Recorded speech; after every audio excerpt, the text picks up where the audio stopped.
see. Mm, And it's asking me. Sure, I'm admitting them. Okay. Okay, fantastic. Okay, so guys, we are here, obviously, as you all know, because I'm also gonna do AI companion.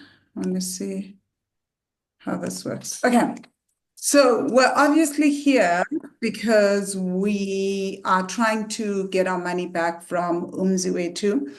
Yesterday, I had, and also from Slava Holdings, right? Yesterday, I had shared, even though it was blacked out, that Umziwetu has sold a property in Esihle Gardens, and then they're gonna, and how much they're selling that for, and that money would be transferred to us, and then we'd split it between us and Sakisizwe, right?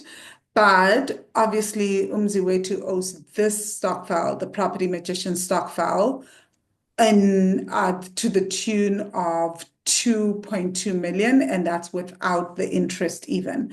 So we have tried to go the legal route for both Slava Holdings and for Umziwetu. If anyone has ever tried to raise funds through, I mean, has ever tried to recoup their monies through the South African legal system, they know that it is tedious and it's very, very expensive, which is why we then decided to hire debt collectors, right? And the name of the company that we hired is Summit, right? Summit Debt Collectors. I don't know, but Yusuf is the CEO there, and he works with Leah, who's also on here. They're going to come on and share with us how they can help us, or how they are helping us recoup the money back. As you guys know, we had tried the legal route before with Umziwetu, and we were getting complete silence, nothing. Mainly because they knew that if we wanted them to talk, it meant spending more money doing everything. So they will share with us what it is that they're trying to do. We know that we've already gotten 250,000 Rand from Umziwetu and that they are blacklisted. So I'm going to ask Yusuf to unmute and if he wants to share his video and to share what his company does, who he is, and then to also tell us how they are helping us recoup the money from Umziwetu and also from Slava Holdings, how far they've gotten, what are some of the challenges, which I think will give us a better insight into why the process is taking so long, even though these two companies have been blacklisted. Welcome, Yusuf. Hi, Vangile. Good evening to all of the attendees. And Vangile, thank you for inviting us. Just a brief introduction as to who we are and what we do. We are Summit Professional Solutions. We are registered debt collectors with CFDC, which is the National Council of Debt Collectors of South Africa. We are based in Sandton CBD. We have been obviously mandated with the collection by Vangile and obviously the interested parties to collect on behalf of the Stokvel and the Stokvel Group. And what we've done so far, we've been mandated as of June 24. So this is when we took over the case. Initially, we got the case to a point where there was absolute silence from the debtor, from the target in question. And we've managed to actually start communication with them. So we've been very effective in that manner. So as debt collectors, we don't just use the call center approach. We are direct debt collectors. So basically, we actually go out, we take the necessary steps through the authorities, or we go through and visit the target in question face to face. So this is what we currently do. And when we've been handed this, we've taken on the responsibility of trying to collect the monies. And so far, we have collected somewhat, I would say, a small, but I think it's substantial compared to what we were receiving since March 2022. So I think in a lot of ways, we've been extremely successful, but at the same time, we've had many glitches, and some of them we still are facing at the moment.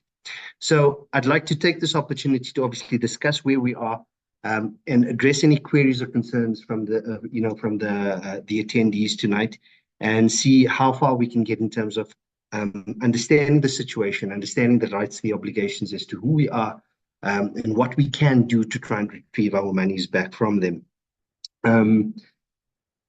So apart from the standard debt collection process, we understand two things. There's two things that we need to take into consideration when we're trying to collect any monies. One is, do we know where to find the debtors in question? That's the most important thing, because without that, if we can't track and trace them, then we're in no position to actually collect the money. And the second is just as important, but do the people have capacity to pay? And the answer is the affirmative for both. So we have actually had numerous meetings with the relevant parties, with Isaac, with Mr. Mantata, and we've discussed the situation I'm pleased to say that we're still in regular communication. In fact, we speak to them almost every single day, trying to go back and forth with requirements from the ladies, and obviously to try and get this in place for us. We are in a situation right now where, despite the communication, despite the cooperation, we're now in a position where, unfortunately, the Mzwethu Holdings is not in a financial position to make that immediate payments. However, what we've done is we're trying to enforce two things. We're trying to enforce, a handover of property as best as we possibly can, and we're trying to get some of the properties sold. So the one of them, I can at least say that we've made some good headway. We finally got approval, and I think Leah can maybe come in just now and discuss exactly where we are with the two properties in question. But having said this, there's also investors that Mzwethu Holdings is trying to get on board as well. And provided that they come back with proper terms and reasonings, they can then come on board, and hopefully we can actually get systematic payments to settle this within the course of this year. Hopefully sooner, but that's where we are at the moment. Vangile, have I missed anything?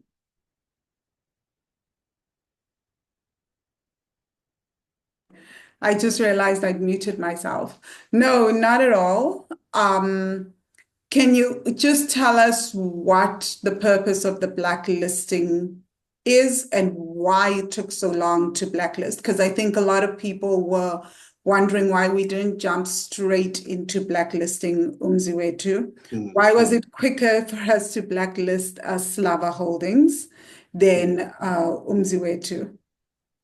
Yeah, thank you, Vangile. So to answer your question, that's quite it's a very important one. It's a very simple one to answer. So Isaac and his, basically the industry that he's in, and his relationship with the banks is such that he's actually a vendor. All right. What this means is that in order for him to operate, he would, in order for him to get capital, in order for him to make money, in order for the company to pay back to the Stokvels, he would need to continue running his business. Now, the decision to go onto blacklisting, as you know, Vangile, was not taken very lightly. I mean, we've dealt with this for quite some time. The reason why it's taken so long is because we wanted to give him an opportunity to run his business to a point where he can actually start getting funds back.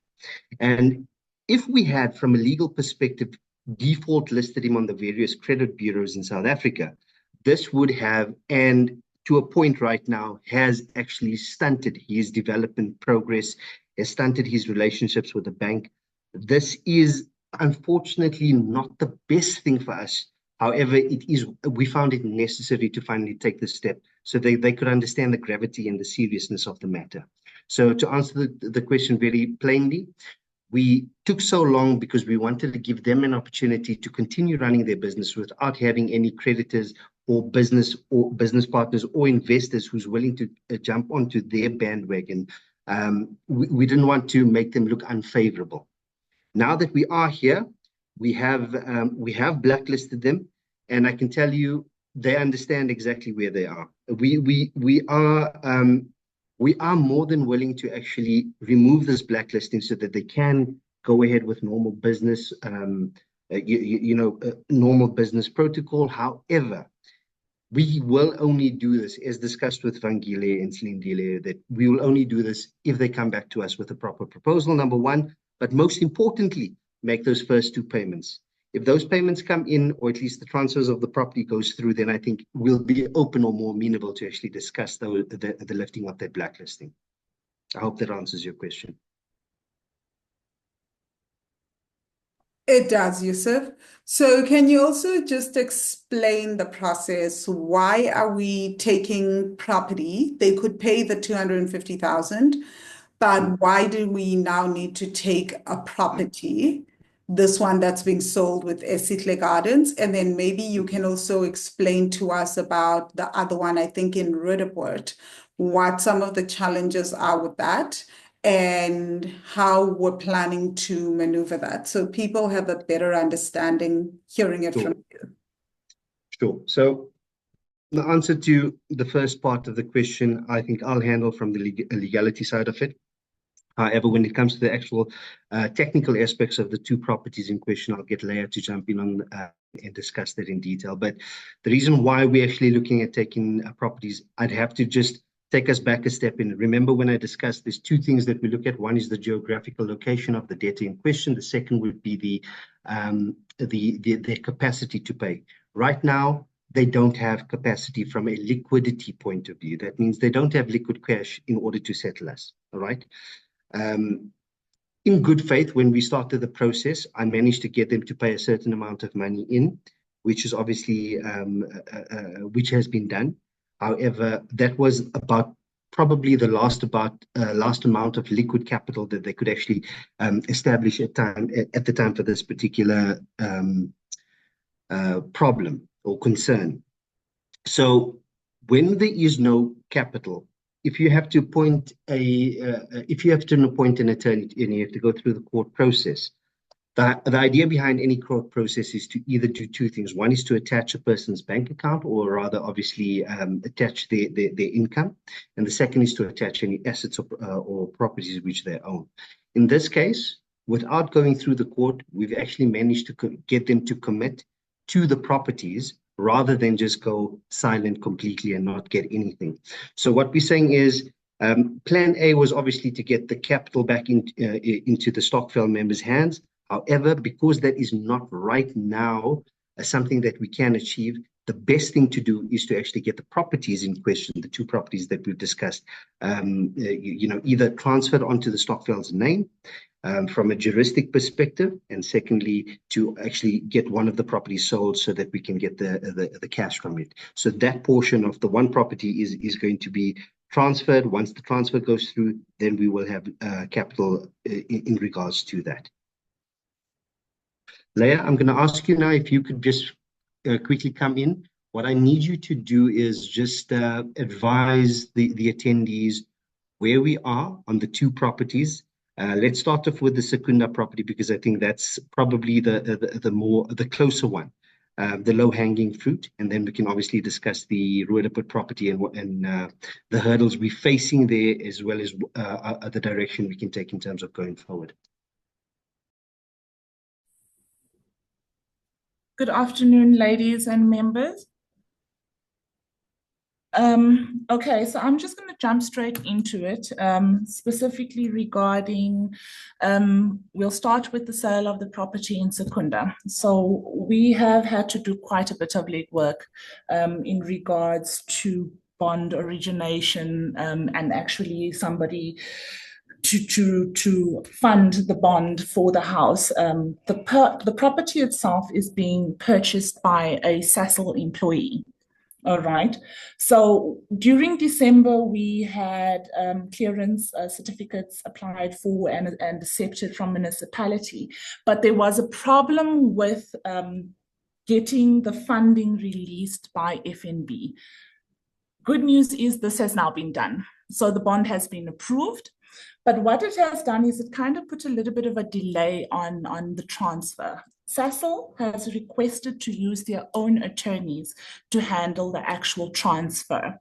All right, so currently where we're sitting with that is we are waiting for Sasol to confirm to Mzwethu's attorneys that are actually handling the sale, which is Alslow and Rasul Incorporated, to give them the appointment of these attorneys that will be handling the transfer of the property itself. All right.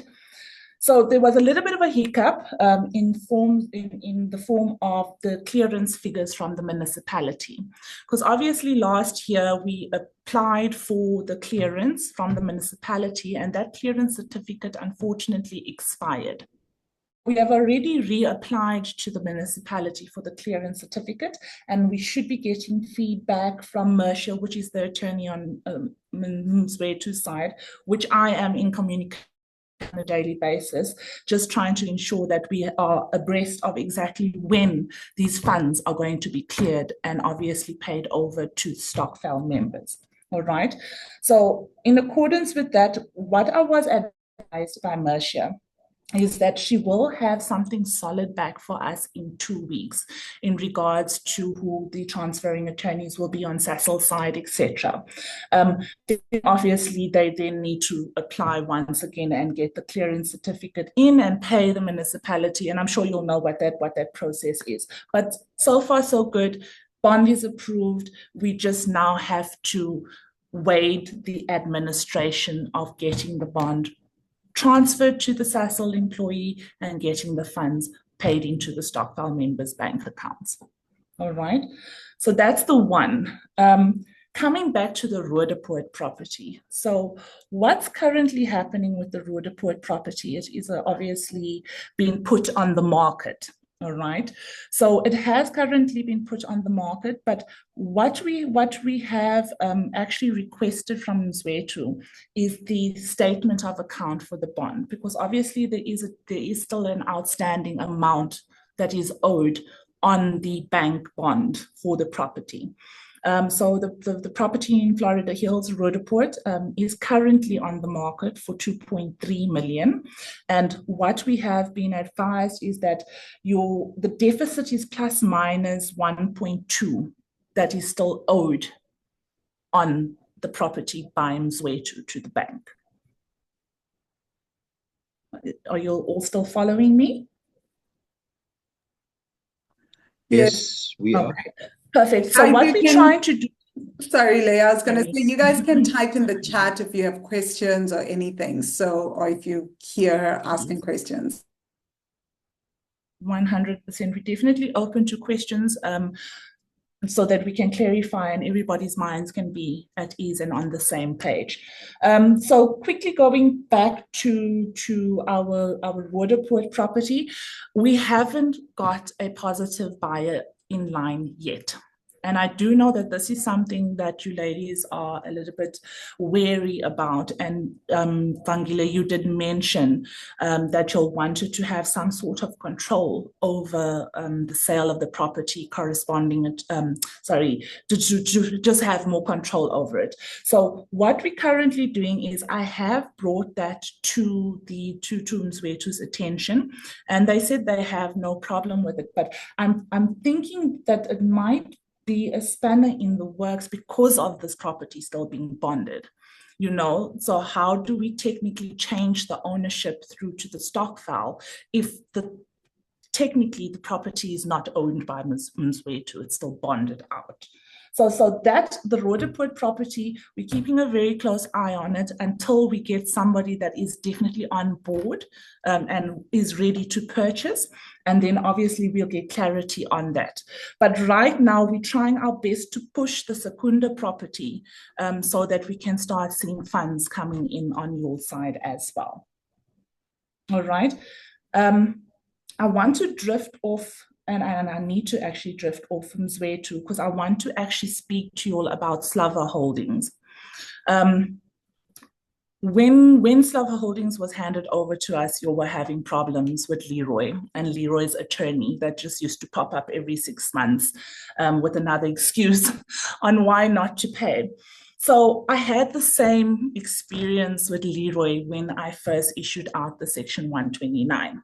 an attorney popped up out of nowhere, and he advised that obviously his client Leroy is trying to free up funds to make a payment. So the reason why Slava was default listed sooner than Mzwethu was quite straight and straight to the point. It can't get lost in translation. Leroy was not communicating. My Section 129 expired, I automatically default listing. On Mzwethu's side, when we issued out the notice of the Section 129, they came in for a meeting. So we were still in mediation processes. So I think that might explain the difference in timing on how Leroy actually got default listed sooner than Mzwethu. Another thing on Leroy's side, after obviously having back and forth for a couple of months, because he was quiet for quite some time, once the default listing hit, he was actually trying to get funding for obviously his business. And he actually then realized that the is affecting and effecting his business. All right. Default listing is still very much on his property.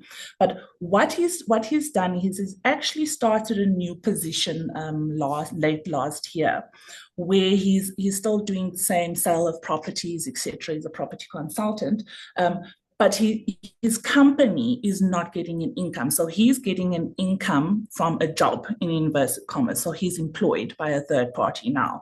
And that's how he was able to make that minimal payment in December. All right. So he has said that a minimum of 20K will come in monthly until he can free up a chunk of money to pay the ladies off. So I'm working very closely with Leroy. Leroy has actually been in contact with a funder as well to try and get a loan in inverted commas. So I'm trying to actually help him navigate that. But his default listing will not be removed currently. All right. The funder in question that we are trying to get some funds out of, they actually use more than one avenue to get funds in. So it's not necessarily through the banking institutions or any purchase order funders, etc. So Leroy and I are actually due to speak now when his next payment comes in, because I want to up it. I did advise him that the minimum he's paying is an absolute minimum. It's not even going to make a difference to the ladies. And the funds have been outstanding for so long that we are thankful that you are paying again, but it means nothing in rand value to what the investment return was supposed to be.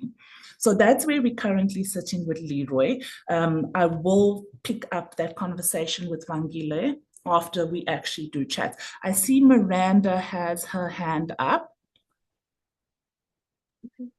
Well done, Laya. Thank you so much for the hi there. Hi, Yusuf. Good to see you and Happy New Year. Hi, likewise. Hi, everyone. And I want to add something else that Laya has forgotten to mention. Remember, our trying to get the funds from Mzwethu also. We did a joint approach to go to Laya and Yusuf.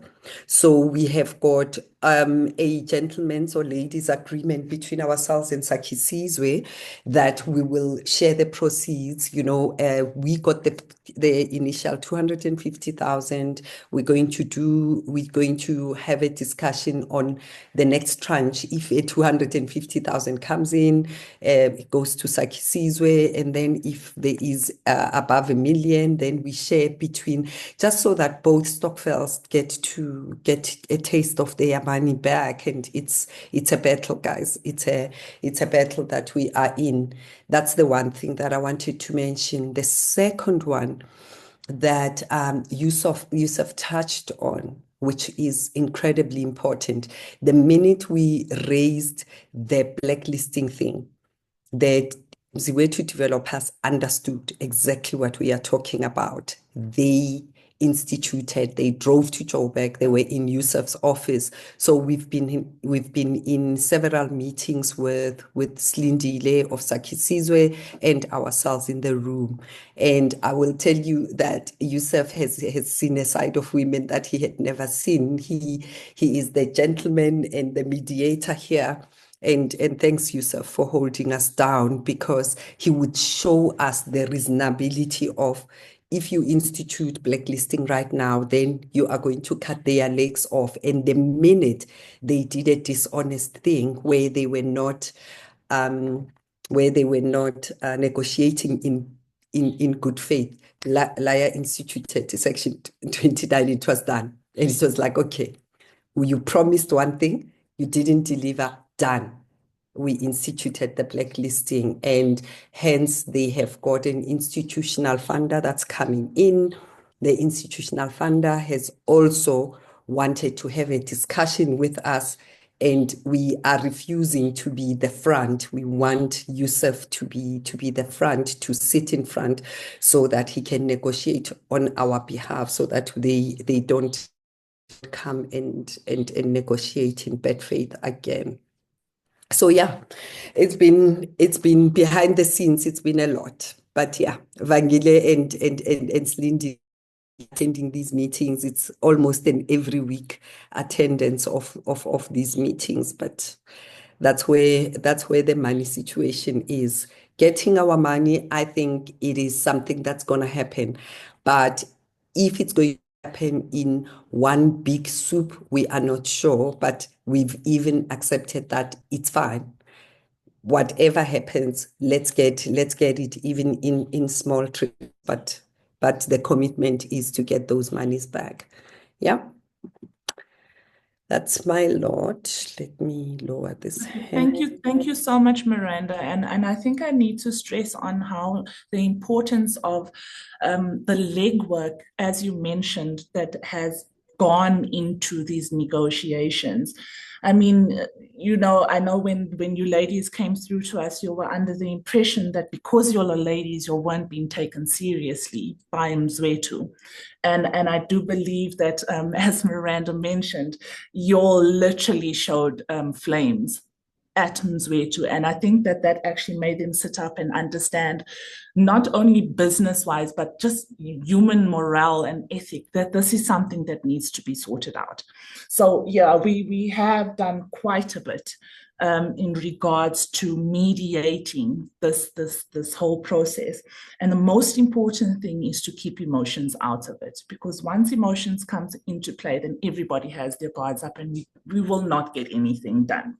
But yes, thank you so much to Vangile and Miranda and obviously Silindile for having the faith to actually let us take the lead on this and guide you all through the process that is debt collection. So, Leah and Yusuf, I just have another question as well that I'm sure the Stokvel members are now asking.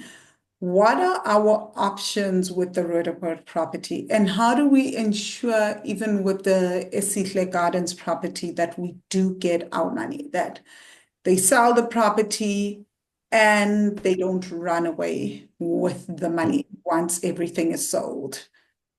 Yeah. So here's the thing. We already understand that we've placed a heavy burden on the company's shoulders by default listing them. And we hold that, and if we don't release that hold, their business is as good as dead. So this is something that we have to understand.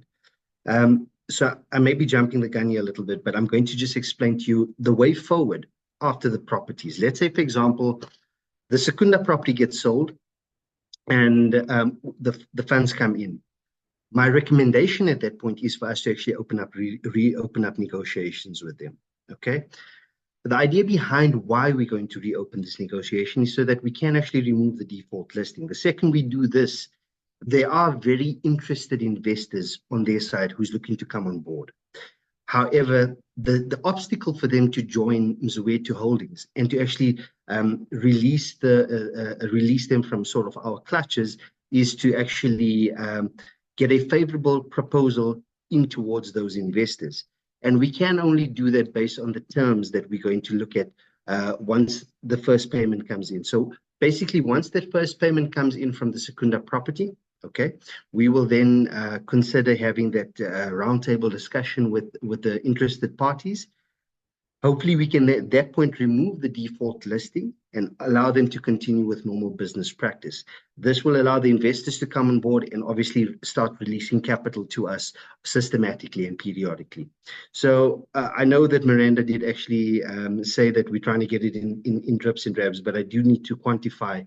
When we say drips and drabs, we're meaning at least $1 million, at least $1 million at certain intervals. So if we're looking at the total debt, which is approximately 6 million, let's just use that as a round figure.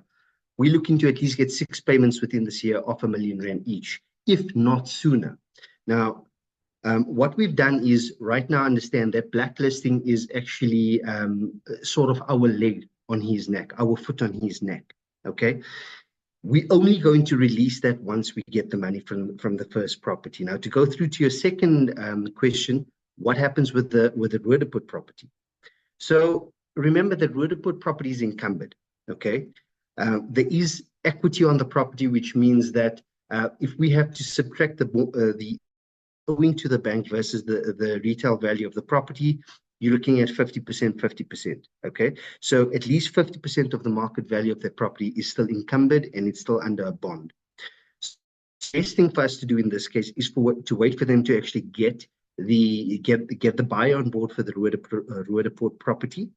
Once the buyer is in place, then be able to use the equity on the property to pay in any difference. But remember, all of this is just something that we're using sort of as contingency, apart from the fact that the regular payments is going to start shortly. Okay, so the things that I want to just recap on, and I think it's important for us to understand, is number one, we were dealing with a client, or rather a debtor, who has had absolutely had no reason to get in touch and start communicating. Their understanding at the time, or rather their attitude at the time, was to actually take the current situation, allow you all to run with it, and if you all don't go legal, then nothing would happen. There's no consequence or recourse on. There's no consequence on their side and no recourse on yours. We've got them to a point where we actually have them communicating with us on a daily basis, which I think is vital. Judging from our experience in the industry, and we have a number of years in the industry that we can say we're very proud of. When we talk about the experience that we have, we look at the characteristics of the person, the nature of the beast, so to say. And when a person starts ducking and diving, we understand that this person is not really playing ball, or they're too embarrassed and they're not willing to cooperate. What we've done is we've placed enough legal pressure on them to a point where they are communicating. We don't want to fully force anything or hard hand them, simply because we got them in a place where they're communicating, they're cooperating, and they're doing everything that we've asked them to do. Now, if there was any other route that we could take in order for us to actually finalize this and get the monies immediately, trust me, I would say we would have done it already. I'm saying to you, if we have to take Mzwethu Holdings based on its current financial situation, we have to understand, should those go to court, first of all, it's going to be extremely long-winded, much longer than where we are currently. We'd have to get attorneys as well as advocates involved. And worst case, after spending all those hundreds of thousands of rands, we then going to be in a position where Mzwethu can just say, listen, we don't have any money. And the court will say, listen, these guys don't have any money. Either they file for bankruptcy, or they agree to a minimum contribution of even 10,000 rand per month till in perpetuity. So those are really the situations that we have on hand. The one thing I can say, and I think a lot of people are actually very interested in this, is, or should rather be interested, is the fact that because Summit Professional Solutions works on a contingency basis, meaning we don't get paid if we don't deliver, means that our interests are very much aligned. So we want to get this money back as much as you want to, as much as the Stokvel wants to, because if we don't get the monies back, we don't get paid. So ultimately, all of this effort that we've put in is in vain. So it's important for us to understand that our interests are very much aligned. And I can tell you, we're doing everything in our power. We've already done so much, and I can tell you we're going to see this through the end.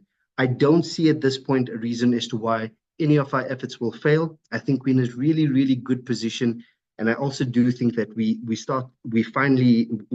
right at the finish line. So I think based on that, I hope I've touched on most of the things, but if there's any questions, please feel free to let me know.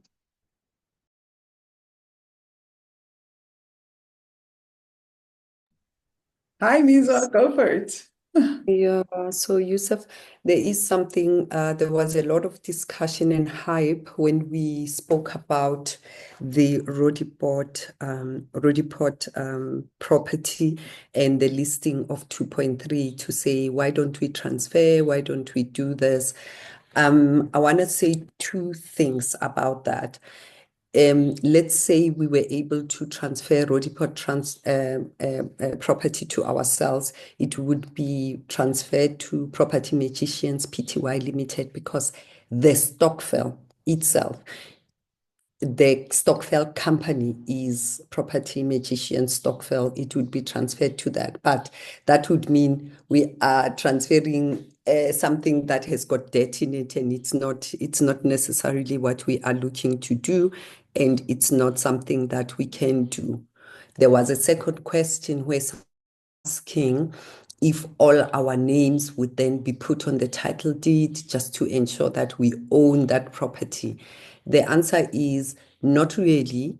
The Pty Limited, two directors, myself and Vangile, that's one, and that's where the transfer would happen. Because as a group on the Stokvel, how we would own the property is if we were to register everyone onto a trust, and you get a small trust certificate, and then that property would be registered onto a trust. Long-winded, not a route we are going to go to. So just so that everything is clear, and it's not anything that is that makes it difficult. That makes it difficult. You can't really. I know the banks now allow 12 people to buy a house as individuals. Not ideal, not your best bet really, but that's where it stands. So the transfer is not something we can go to. What we do with the house? What do you mean, Thandi? What we do with the house? So no, the person that was asking was, why don't we transfer the house to ourselves and see to it that it is sold? I wish it wasn't bonded, it wasn't mortgaged, it didn't have a mortgage on it. We would transfer it to the Property Magician Stokvel and then sell it maybe, and then pay everyone off from there. But because it's mortgaged, you also don't want to take up something that has got a mortgage on it, right? Yeah, Absolutely. that's what we would do. We would sell it. The second thing that crossed my mind, and we were brainstorming about it with Slindile, is we have got enough people here on the Stokvel group and Sakisizwe group. Possibly what we could do is now be the agents to sell it, use the platforms that we have to advertise this property, and we put it out there that this person owes us money. This is a property we are helping to sell, and these are the transferring attorneys that are going to handle the sale. And anyone who's a buyer comes in knowing exactly what we are selling, why it's being sold, and why the transfer has to be handled tightly close to Yusuf, so that the money goes into a trust, and they only get paid if we get paid, or they don't get paid anything actually. Out after the 2.3 million in paying off the bank, there won't be anything left. Okay, so that's the situation on the Roodepoort house. So my brainstorm is we actually take it upon ourselves to find the buyer so that we are close to that sale. We are very, very close. We don't just leave it to an agent. It has to be tightly managed so that that money lands in our bank. And that's why we are looking for their mortgage certificate statement, the last statement, end of December statement, to see how much do they owe. If they are selling at 2.3 million and they are still left with 900,000 on the bond, then we are anyway ultimately going to get 2.3 minus 900 minus 6% for the agent. and minus 10% for Yusuf and Laya, and then whatever is left, that's what we get. So we need to be to manage emotions and manage what we are getting when it gets to be sold. We need to understand how much they are left with. Okay, so there's a lot to unpack there. I'm going to start off just with just commenting generally. So yes, the first thing that we need to understand is that from a legal perspective, remember the property is not owned by Sakisizwe, by Mzwethu Holdings. Yeah. Yeah, it's not owned by them, it's owned by the bank. Okay, so we've got to understand that. And if we're looking for a straight transfer couldn't be done without an actual application being done by the transferee. Okay, so that is something that we have to take into consideration, which means this is an application agreement or a cash agreement. I'm not sure if we are in a position to actually purchase the property for cash and then sell it. I don't think that is viable at this point. Practically, it wouldn't make sense. But from perspective, in order for the transfer to take place, a credit application needs to be done, and then obviously the transfer will go through. The things that we're not taking, and Miranda has rightfully said so, in the sense that there are costs involved. We're looking at transfer costs, registration costs, which if these people had money, we would ask them to pay to us directly. Do you see what I'm saying? So we understand that all of these costs that lead to register a 2.3 million rand property, the transfer and registration on that property is probably in the vicinity of about between 150 to 180,000 rand, including your tax. So not really the best route to take from that perspective. So ideally, the more feasible and more practical situation is to actually hold on until we get a prospective buyer. And as Dr. Miranda has actually stated, if we could actually use our network, meaning the Stokvel network, to actually market the property, we'll be in a much better position to actually get this done a lot quicker. And I agree with Vangile's comment to say it would increase demand, which increases price. Yes. However, we need to take into consideration that we need to understand how desperate we are as the recipients of the intended funds. And if somebody comes back with an offer of 2 million rand as opposed to 2.3 million rand, obviously it's an attractive thing for the buyer because they're paying 300,000 rand below market value. And at the same time, it gives us an opportunity to actually have almost an immediate access to 800,000 rands more. So things like this is something which we can table, which we can present, and we're happy to discuss. But we can do that once we get the buyer on board. And Yusuf, in this case, could we task Mzwethu with paying the transfer fees? So I've got two questions, right? Could they pay the transfer fees and all that when this happens, or if we get the buyer, right? And then the other thing that I know some people are worried about is that the blacklisting seems to have been our trump card. If we take it away, don't we lose leverage? Can it be reinstated, or is it just a thing that you do once off and then never again? How does that work? Yeah, so absolutely. The default listing is completely in our control. All right. Once we remove it, the only thing that we need to consider is that we need to reissue a Section 129 letter. So that process starts again based on new values in the event that he does pay anything towards the capital. So that Section 129 will be reissued and the blacklisting will go. So it's a 3-week period. Basically, that's the time horizon that you're looking at for that. To answer your first question, with regards to the transfer costs, remember, him being the owner of the property, he's not going to be liable for anything except for the cancellation. The transfer of the costs of the property is normally the onus of the purchaser. So the transfer and registration is at the expense of the purchaser, and the cancellation cost is held by Mzwethu. So his costs will be absolutely minimal compared to what the purchaser's is going to be. But when we did have that discussion, remember there was a stage where we were looking to transfer the unencumbered Secunda property directly, and in that case, they were willing to pay the transfer costs. Yes, great. Questions, everyone. Questions. Oh, there was something else that Laya mentioned that I had written down. I forgot to explain. Clearance certificate, guys. When you sell a house, there's that clearance that's needed from the municipality, and it lasts for only 3 months at the most. You clear the electricity that your electricity is properly connected and it's not gonna burn the house down.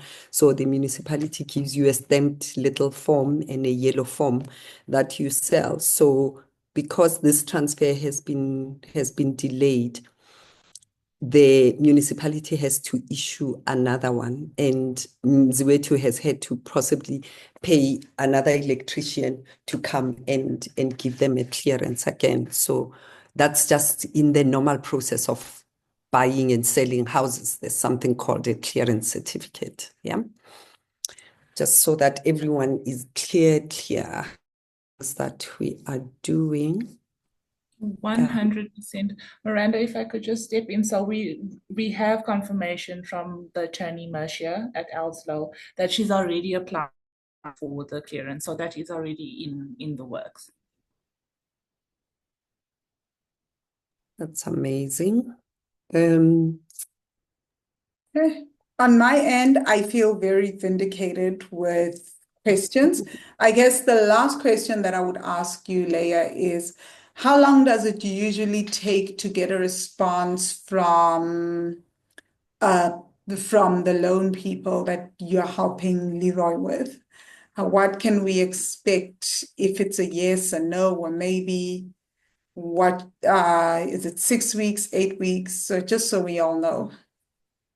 Okay, that's a very good question. So the people that are trying to raise the funds, we have submitted all of Leroy's documentation through. So they are currently in the vetting, going through all of the documentation to make sure that he will be able to afford the loan. So what I've been told is that we're looking at about 2 weeks just for them to go through everything. Because taking into consideration, you must remember, I've default listed Slava, right? So we're working in hand in hand with them, taking into consideration that we hold a default listing. So it does put a little bit of a spanner in the works, but the gentleman that I've been dealing with, his name's Paul, he advised that he has all of the documentation and he is currently trying to source a funder because he doesn't just work with the banks. He actually has investors that are outside of the country.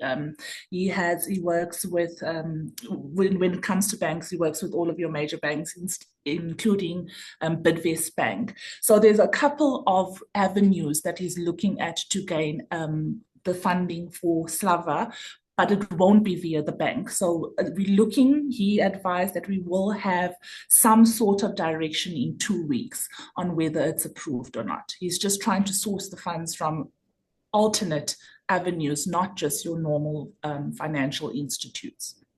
Yeah, so both of them are going to be getting funding from untraditional funders because of the position they are in. So the banks won't even touch them with a stick, and that's what has pushed them, and they know. And what our leverage is with Leroy is he is associated with a big funder.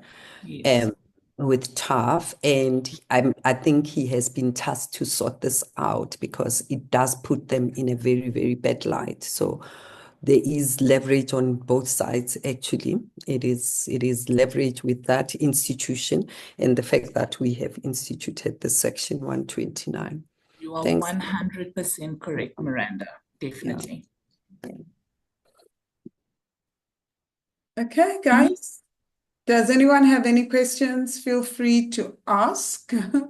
We'll give you a minute and then I will assume that nobody has questions.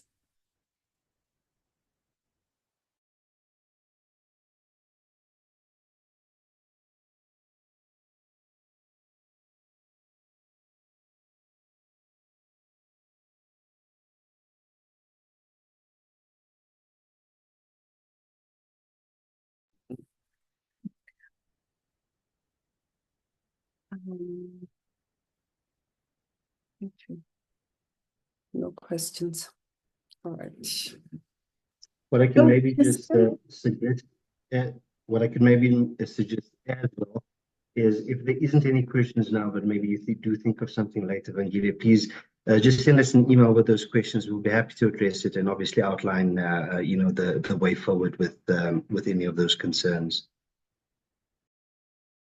Yes, definitely. Thank you so much, Yusuf and Leah and Mizo. Yeah, I'm good. I'm good. I don't have any more fight in me, to be honest. This year I'm just getting the money calmly. I don't fight anymore. Done. I'm tired. I'm tired. If I could maybe just say something in conclusion, from the time that we've actually been tasked or mandated with this collection back in June last year, we were actually I think it almost looked like a mountain at that time. At this point, I think we're so much closer to where we were. I think we've got all of our ducks in a row, and I do think we're so much closer in terms of getting this collection and getting a successful collection. The most important right now, we've placed Mzwethu Holdings in such a position that they want this just as much because their business is dead with the default listing, and ultimately they need those investors on board for not project but many future projects. So I can tell you in conclusion, we haven't ever been closer in terms of collecting these funds. It is right here at our doorstep, and we will start getting these funds in momentarily. Thank you so much, Yusuf. Thank you so much, Leah. Okay, guys, I know we both know, Mizo and I both know that it's been a very, very long journey, and it has felt more like we wouldn't be getting very far. But trust me, Mzwethu was not answering calls. They weren't answering WhatsApps. They weren't answering emails. With or without lawyers, nothing was happening. We had tried. So now we are seeing a huge shift, and we are aware of the investors coming on board. And of course, as you guys heard from Leah, you know what it's been like with these gentlemen, even with Leroy. I mean, Leroy was so unbothered, even with debt collectors. He literally was like, go ahead, blacklist me, until Tough was like, well, it's a blacklisting and it's an issue. So they were very, I don't know, very bold. They had a lot of audacity. So this has been a huge, huge step forward. Thank you for sticking it out with us, and we will share this recording. So for anyone that missed it, and people missed the recording, we're definitely going to share it so you guys can see it. But just wanted to say thank you for everyone, to everyone for coming. Thank you in particular to Yusuf and Leah for giving your time and just answering these questions. I often wonder if you've got any more work left when you're not dealing with Mzwethu. But what you have found, what you have just said, Vangile, about them not responding, now Leah doesn't even have to call. They voluntarily send information, voluntarily want to speak to Yusuf. But we must say, though, Yusuf, you have to be honest here. You have seen the patriarchy here. Once you step in, they talk to you. They just did not want to talk to us. They were clear that those women are just stupid. They've collected money for them. Yusuf puts it down. He doesn't shout and howl at them, but they know that he's got our back. So this money is coming back. Tomorrow, maybe not, but come back it is. Alrighty, ladies and gentlemen, I am gonna call it a day. Then thank you for organizing and setting this up. Thank you, guys. Have a fantastic evening further. I'll be sending the recording in a few minutes. Bye. Oh, yeah. Thank you. Thanks, Leah. Thanks, Yusuf. Thanks, everybody. Bye. Thanks, everybody.